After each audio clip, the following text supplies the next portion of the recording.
Présidents d'institutions, membres du gouvernement, représentants du corps diplomatique et acteurs de la société civile. Tous étaient présents ce 1er août à la place de l'Étoile Rouge pour la commémoration du 56e anniversaire de l'accession du Bénin à la souveraineté internationale.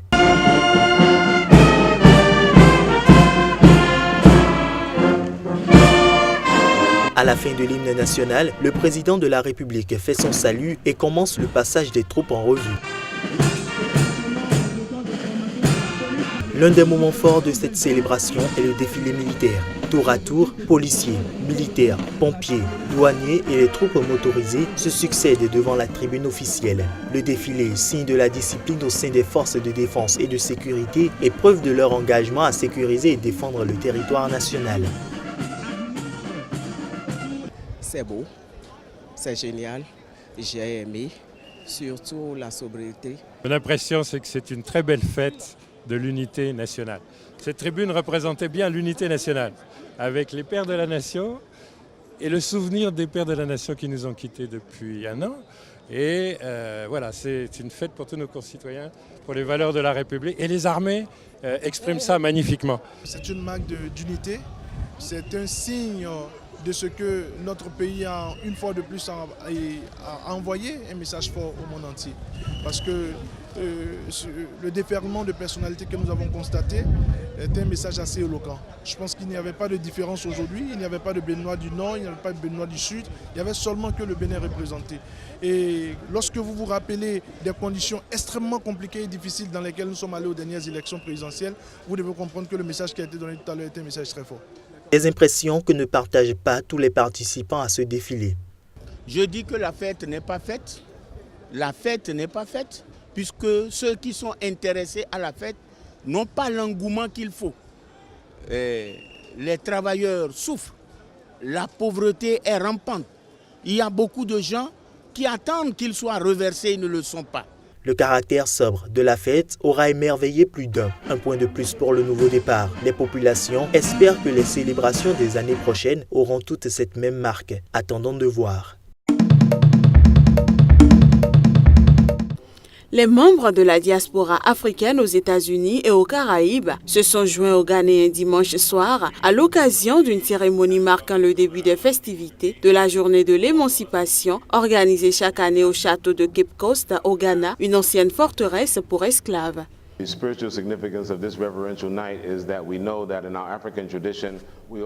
La signification spirituelle de cette nuit révérencieuse, c'est que dans notre tradition africaine, nous avons toujours du respect pour nos ancêtres et ceux partis avant nous.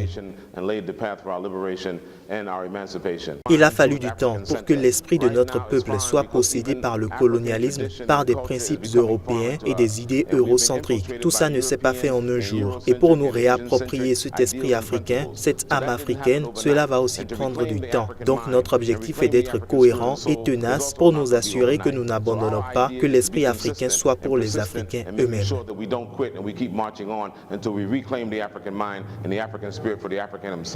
Le secrétaire exécutif de la Fondation Panafest estime qu'il leur faudra du temps pour repositionner cet esprit africain vers des intérêts africains. En ce moment, c'est étranger parce que même la tradition et la culture africaine nous sont étrangères, a-t-il déclaré.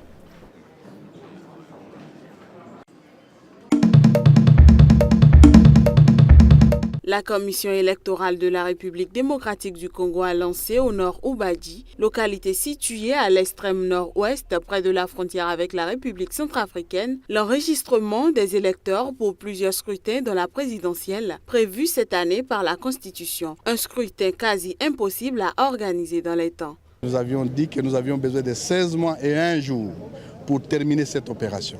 Nous venons de consommer les 5 premiers mois. Et l'opération se poursuit normalement telle que nous l'avions planifiée. Donc techniquement, sur ces points plus ou moins, nous sommes à l'aise parce que nous sommes en train de suivre notre programme ou notre plan comme tel.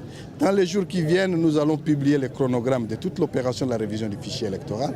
Et bien entendu, nous attendons publier les calendriers dès que possible. Jusque-là, aucune date n'est fixée pour la présidentielle et la communauté internationale exhorte depuis des mois la CENI à publier un calendrier électoral respectant la constitution congolaise. Il y a un retard par rapport à d'autres pays. Il y a d'autres pays qui évoluent bien. Nous prenons par exemple le cas du Bénin. Ils ont fait des élections, les gens avancent, ils raisonnent très bien. Et c'est comme ça aussi que nous voulons que les choses aillent au mieux. Par exemple, dans notre pays, la RDC, c'est un grand pays, mais les histoires ont toujours tendance à rester derrière par rapport aux petits pays que nous présentons par rapport à eux.